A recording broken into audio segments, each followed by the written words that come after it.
So my name's Frankie Leonardi, and here's my story. When I was 12, we moved up to Oregon on the coast in a town called Astoria, and we've always been very appreciative that we ended up moving there because we got to be kids and scrape our knees, get muddy, go explore, hunt for treasure.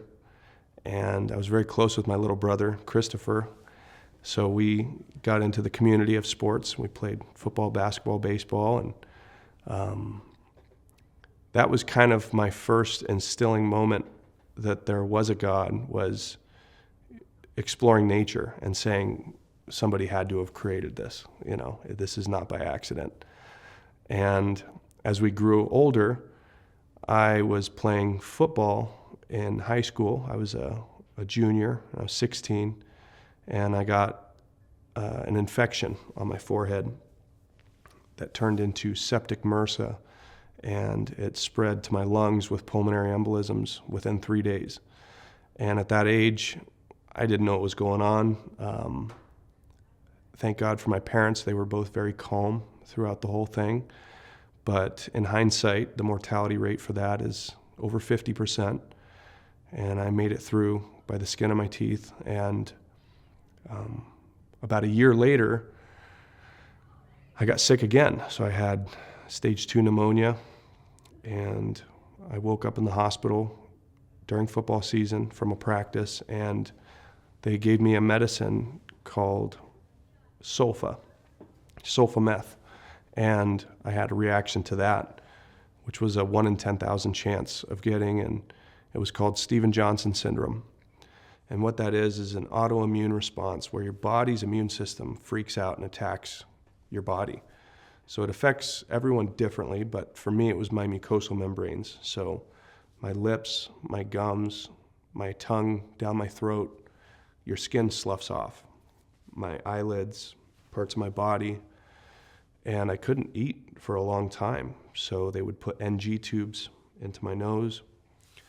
And it was a vicious cycle of being on pain medicine and then not having anything in your stomach, so you're nauseous, so they give you nausea medicine. And then you end up throwing up these NG tubes. And I was to a point where I turned to both my parents and said, I can't take this anymore, just have them kill me, basically. And it was a very visceral experience for myself, and I'm sure them, to see me in that state. I wouldn't wish that sickness on my enemy. And that's really where I found God, was in that hospital bed. My experience with it was laying in bed, and I was above my own body, looking down at myself. And I know I was awake, I know I was lucid, and it really, I couldn't hear him, but I felt him. I felt his words say, you're going to be okay. So 2 things I took from being in the hospital at that time were that I knew God was real, and I know that he loves us more than anybody here on earth. And I'm coming to realize that part of my purpose is accepting Jesus as my Savior, so that, with this testimony, hopefully it can touch someone and bring them closer to Jesus. And that's really why I agreed to do this, and to share also with my parents, to let them know I really appreciate them instilling all of this in me, and so that I can spread the good news.